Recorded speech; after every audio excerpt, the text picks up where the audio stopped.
7 controversial people who became saints. 1. Saint Augustine. Augustine of Hippo is remembered for saying, God, grant me chastity and continence, but not yet. He was raised a devout Christian.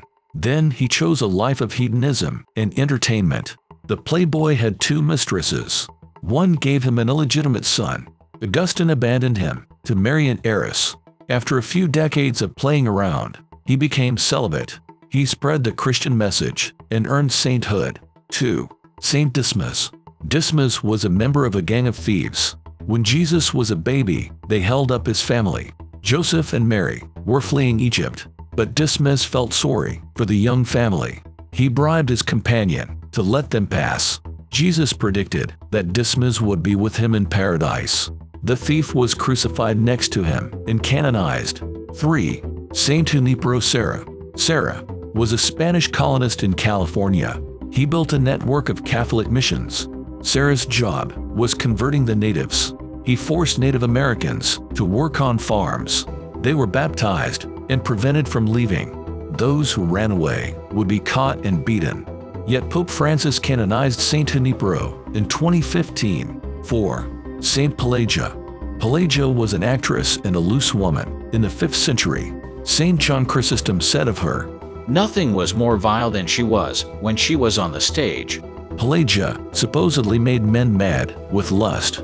They abandoned their wives and children for her. Wealthy men squandered their estates to be with her. Pelagia even seduced the empress's brother. She was even accused of sorcery, but then she supposedly heard a bishop's homily. It impressed her so much, she converted and became a nun. 5. Saint Thomas of Canterbury. Thomas Becket was a close friend and advisor to Henry II. Then, he was appointed Archbishop of Canterbury. Henry assumed Thomas would be easily manipulated, but he was wrong, and their relationship soured. Thomas excommunicated bishops who took Henry's side. Henry was infuriated. Some knights took it to mean that he wanted Thomas gone, so they murdered the archbishop in the Canterbury Cathedral.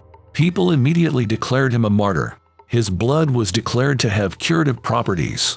People flocked to the cathedral to be miraculously cured. The church recognized the demand and made Thomas a saint. 6. Saint Columcille. Columcille is one of Ireland's 3 patron saints. He was a monk until he had a falling out with his teacher. The dispute reached the king himself. The king sided with the teacher. Columcille then gathered an army to fight the king. Thousands of men were slaughtered in the Battle of Culdrumne. Columcille's side only lost 1 soldier, but the future saint was remorseful. He vowed to convert as many men as he'd killed. 7. Saint Mary of Egypt. At a young age, Mary ran away from home. She spent 17 years as a seductress in 4th century Alexandria. She did not charge for her services. Mary simply enjoyed the challenge of seducing young men. She was enthralled with sexual adventure. In her own words, "There is no mentionable or unmentionable depravity of which I was not their teacher." One day, she saw a group of pilgrims bound for Jerusalem. She boarded their ship and seduced everyone on board. But once in Jerusalem, Mary repented. She spent the rest of her days as a hermit.